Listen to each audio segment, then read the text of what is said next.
जय जगन्नाथ आपणक आज किसी स्टोरी आनी जार ना हूँ मो भरदा पछर नायिका गप हेले सत। कांचनपुर नाम गोटे ग्राम थिला। सेठारे श्याम सुंदर निज परिवार नहीं बास करुथिले। परिवार कहले तीन झी, बुढ़ा बापा, बुढ़ी माँ और तांको पत्नी। घरे समस्ते श्याम सुंदर को डरती। तीन झील कहले कामिनी, दामिनी, मानिनी। तीन जन जाक भितर सबुबेले कजिया हुए, किंतु बापा नथिला बेले घर फाटी पड़े। बापा घर को आसिले घरटा सुनसान हो जाए। समस्ते नीरव। श्याम सुंदर सामना रे कथा कहबाकू समस्ते डरती। वृद्ध बापा माँ मध्य। श्याम सुंदर बड़ झील कामिनी जन्मरू अंधुणी। सेतिपाई से बहुत पूजा विधि करे। से मात्र 7-8 बयसरू पूजा उपवास करिबारे खूब आग्रही। निजर भल गुण जोगु समस्तंकर प्रिय होई पारुथिला। घर को कौनसी अतिथि आसिले से समस्तंकु एपरी मर्यादा दिए से समस्ते ताकू झुरी हुअंती। घर को कौनसी अतिथि आसिबा मात्रे प्रथमे पचारिबे कामिनी घरे नाई कि कहीं देखा जाऊनी तो। कामिनी देखिले प्रथमे कथबार्ता हेबो। से बहुत भल झीलटीए। समस्तंकु निजर करबाकू चेष्टा करे।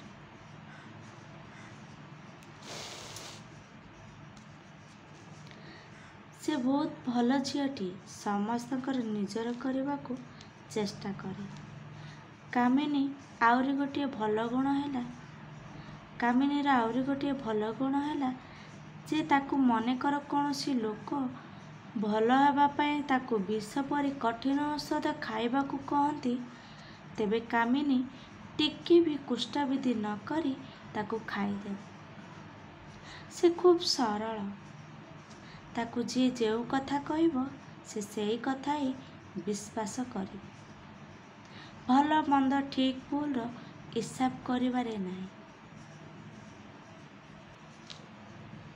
सान भौणी मानिनी सबुठारु टिके गेला। घरे प्रति कथारे 3 जन को भाग बंटन करा जाए। मनेकर घर को कौनसी अतिथि आसिले सांगरे मिठेई आनिथिबे। मानिनी प्रथमे लुचि लुचि टिके खाइद, परे पुणी समस्तंक सहित भाग मिसिजिब। किंतु कामिनी सबू देखिथिबो। से माँ को कहबो मानिनी को टिके कम देव माँ, कारण से आगे खाई सारिछि। किंतु मानिनी कहबो ना माँ मु खाइनी, मिछरे मो ना कहूछि। एमिति कही मानिनी मिछ कहदिए। मते कम देले मु खाइबिनी। कामिनी कहबो ताकू समान भाग देले मु खाइबिनी। किंतु बिचारा माँ सान झील मानिनी कथा रखिबो। ताकू समान भाग देदेबो, तेबे कामिनी रागिजिबो। से आउ खाइबनी। फलरे मानिनी ता भाग ओ कामिनीर भाग खाइदे। मानिनी सबुबेले जोरजार मुलुकतार नियम रे चले। मानिनी ठीक भूल हिसाब करे नहीं। सबु जिनिस रे जोर करी निजर करबाकू चेष्टा करे। घरर सबु भाग बंटन रे मानिनीर भाग टिके अधिका हेबार अछि, नचेत प्रलय सृष्टि करिदेब। तेणु कामिनी और दामिनी गोटे होइजिबे ओ मानिनी को एक करिदेबे। ଯେହେତୁ ମାନିନୀ ଜଣେ ଓ ସବୁଠାରୁ ସାନ, ତେଣୁ ଘରର ସମସ୍ତେ ସଦସ୍ୟ ତାକୁ ସପୋର୍ଟ କରନ୍ତି।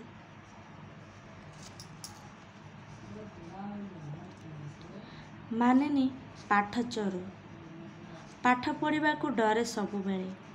ଟ୍ୟୁସନ୍ ବା ସ୍କୁଲକୁ ଯିବା ସମୟରେ କୌଣସି ନା କୌଣସି ବାହାନା କରେ। ମା କହିଲେ, ଆଜି କ'ଣ ସ୍କୁଲ ଯିବୁନି କି? ମା, ମୋତେ ଟଙ୍କାଟି ଦେଲେ ମୁଁ ସ୍କୁଲ ଯିବି। ମାନିନୀ କହୁଛି, ନା ତୁ ଯିବିନି। ମା ବାପାଙ୍କ ଅଜାଣତରେ ଟଙ୍କାଟିଏ ଦେବାର, କିନ୍ତୁ ଅପାକୁ କାହାକୁ କହିବୁନି ଟଙ୍କାଟିଏ ଦେଇଛି ବୋଲି। ଏମିତି କହି ମା ମାନିନୀକୁ ଟଙ୍କାଟି ଦେଇଦିଏ। ଦିନକର କଥା।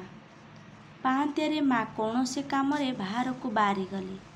ଏଣେ ମାନିନୀ ସକାଳ ହେଲେ ଟ୍ୟୁସନ୍ ଯିବାକୁ ପଡ଼ିବ, ତେଣୁ ଚିତ୍କାର କରି କାନ୍ଦିଲା।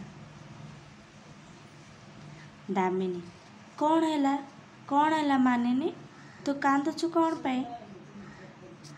ମାନିନୀ କିଛି ନ କହି କେବଳ ଚିତ୍କାର କରି କାନ୍ଦୁଥାଏ।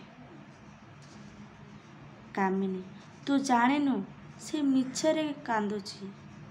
ମାନିନୀ କିଛି ନ କହି ଜୋରରେ କାନ୍ଦେ।